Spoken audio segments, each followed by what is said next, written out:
Sanction అయ్యేలాగా ప్రధాన పాత్ర నేను పోషించడం జరిగింది. కాబట్టి ఇప్పుడు ఇంచుమించుగా మొన్ననే ఈ నోటిఫికేషన్ ముందే 8 ప్రాజెక్టులని మేము ఫౌండేషన్ చేసుకోవడం జరిగింది. ఈ విధంగా ప్రజలకి తాగునీటి సమస్య లేకుండా చేయడానికి మేము కృషి చేస్తున్నాం. ఇంక ఏ సమస్య ఉన్నా సంక్షేమ పథకాల విషయంలో కానీ డెవలప్మెంట్ విషయాల్లో కానీ ఎక్కడా వెనక్కి తగ్గకుండా మా జగన్మోహన్ రెడ్డి గారి సహకారంతో, గౌరవ మంత్రుల సహకారంతో ఈ పిఠాపురం నియోజకవర్గ అభివృద్ధికి అహర్నిశలు కృషి చేయడం జరుగుతుంది. పిఠాపురం నియోజకవర్గ ప్రజల మద్దతుతో, పిఠాపురం నియోజకవర్గ నాయకుల మద్దతుతో ఇక ముందు కూడా పిఠాపురం సంపూర్ణంగా అభివృద్ధి చెందే విధంగా నేను కృషి చేస్తాను. ప్రధానంగా చూసుకుంటే మీరు విజయం తప్ప అపజయం ఎరిగిన నాయకురాలుగా మంచి గుర్తింపు ఉంది. ఈ నేపథ్యంలో ఇప్పుడు జనసేన అధినేత పవన్ కళ్యాణ్ మీపై పోటీగా ఉన్నారు.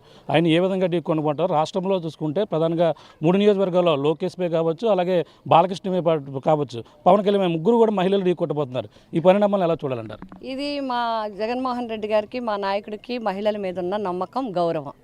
తప్పకుండా మహిళలు ప్రజల దగ్గరగా వెళ్ళగలుగుతారు, ప్రజల సమస్యను బాగా తెలుసుకోగలుగుతారు, తప్పకుండా ప్రజల మద్దతుతో విజయం సాధించగలుగుతారని ఈ అవకాశం రావటం నా అదృష్టంగా భావిస్తున్నాం. అంటే మీరు ఒకటి మనందరం కూడా తెలుసుకోవాల్సింది ఏంటంటే, సాధారణంగా స్థానిక సంస్థలకే రిజర్వేషన్స్ ఉన్నాయి, చట్టసభలకి ఇంకా రిజర్వేషన్ రాలేదు.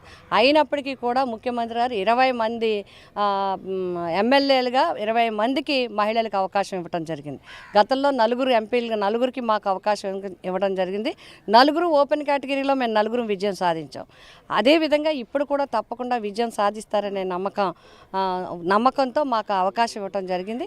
తప్పకుండా జగన్మోహన్ రెడ్డి గారి యొక్క మద్దతు, ప్రజల యొక్క ఆశీర్వాదాలతో, మా కార్యకర్తల తోడ్పాటుతో ఈ పిఠాపురం నియోజకవర్గంలో వైఎస్ఆర్సీపీ పార్టీ తప్పకుండా విజయం సాధిస్తుంది. అంటే పవన్ కళ్యాణ్ ఒక వారాహి సమయంలో పిఠాపురం వచ్చిన సమయంలో చెప్పారు, ఆధ్యాత్మికంగా పిఠాపురం అభివృద్ధి చెందలేదు, దాన్ని మరింత అభివృద్ధి చేస్తామని చెప్పేసి అన్నారు. మీరు ఏ విధంగా అభివృద్ధి చేద్దాం అనుకుంటున్నారు?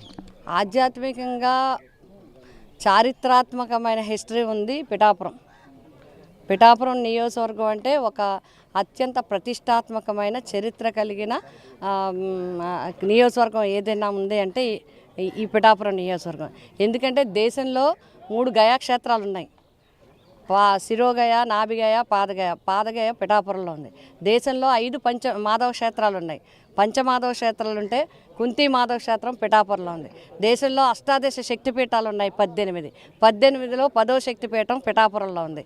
అదేవిధంగా శ్రీవల్లభుడి నుంచి షిరిడి సాయిబాబా వరకు దత్తాత్రేయుని అవతారాలైన పరంపర ఉంటే, ఆ గురు పరంపరలో మొట్టమొదట అవతారమైన శ్రీవల్లభుడు పుట్టిన పుణ్యక్షేత్రం పిఠాపురం నియోజకవర్గం.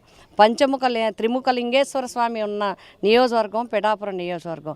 ఎక్కడ సౌత్ ఇండియాలో లేని అపర్ణాదేవి ఉన్న నియోజకవర్గం పిఠాపురం నియోజకవర్గం. సుబ్రహ్మణ్యేశ్వర స్వామికి తాటిపర్తి కానీ, ఏపీ మల్లవరం కానీ, పాముల మల్లవరం కానీ ప్రతిష్టమైంది. చెన్నై, కర్ణాటక ఎక్కడెక్కడి నుంచో వచ్చి ఇక్కడ ఆ భక్తులందరూ కూడా వారి యొక్క కోరికలు తీర్చుకుని వెళ్ళే ప్రతిష్టమైన క్షేత్రాలు ఇక్కడ ఉన్నాయి. అటువంటి పీఠాలన్నీ కూడా ఉన్న నియోజకవర్గం ఇది అత్యంత ప్రతిష్టాత్మని. ఇప్పటికే అనేక నిధుల ద్వారా ఈ యొక్క ఆలయాలు కానీ, ఈ యొక్క చారిత్రాత్మక ప్రదేశాలు కానీ, అంతేకాదు ఇంకొకటి ఉంది. 550 సంవత్సరాలు పైబడిన ఉమరాజుల షా గారి యొక్క పీఠం ఉన్న పెద్ద పీఠం ఇక్కడ.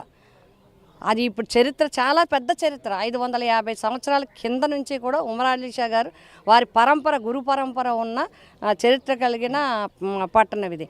అంతేకాకుండా ఎన్నో వందల సంవత్సరాలు అయిన చర్చి ఉన్న మన పిఠాపురం టౌన్లో చర్చి ఉంది.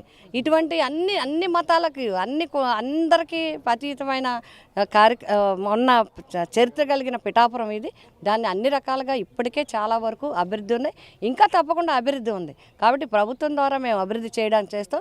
ఇంకొక విషయం ఈ సందర్భంగా చెప్పాలి, టీటీడీ ద్వారా సుమారు ఈ జిల్లాలో దగ్గర 100 టెంపుల్స్, 10 lakhs టెంపుల్స్ 100 ఇచ్చాం. 100 టెంపుల్స్ అంటే 10 కోట్ల రూపాయలు విలువైన ఇవ్వడం జరిగింది. అంతేకాకుండా ఈ మధ్య కాలంలో కూడా మేము అన్ని శివాలయాలన్నిటి సకలేశ్వర స్వామి అంటే చాలా దగ్గర 400 సంవత్సరాల చరిత్ర కలిగిన ఆలయం పిఠాపురంలో ఉంది. దానికి ఇప్పుడే 1,20,00,000 రూపాయలతో అభివృద్ధికి మేము మొన్ననే శంకుస్థాపన కూడా చేయడం జరిగింది. అట్లాగే బీపతిపాడులో పురాతనమైన ఆలయం ఉండే శివాలయం, దానికి 1,25,00,000 రూపాయలు, 1,45,00,000 రూపాయలతో మేము డెవలప్ చేయబోతున్నాం. కాబట్టి ఆలయాలు కావచ్చు, నేను గతంలో కూడా ఎమ్మెల్యేగా ఉన్నప్పుడు మైనార్టీస్ విభాగం నుంచి 98 చర్చిలకి డెవలప్మెంట్ కోసం నిధులు తెచ్చే అవకాశం ఆ రోజు నాకు వచ్చింది. ఆ రోజు ఇవ్వటం జరిగింది అందరికీ కూడా. చాలామంది ఇందులో సగం మంది దానికి సమైక్యాంధ్ర విధానం వల్ల కొంతమంది చేయలేకపోయారు, కానీ చేయించడం జరిగింది. అట్లాగే మసీదుల విషయంలో కానీ, చర్చిల విషయంలో కానీ కులాలకు అతీతంగా, మతాలకు అతీతంగా అభివృద్ధి చేయడానికి అన్ని రకాలుగా చూస్తున్న వ్యక్తి జగన్మోహన్ రెడ్డి గారు. వారి ప్రతినిధులుగా మేము అందరం కూడా ఈ ప్రాంత అభివృద్ధికి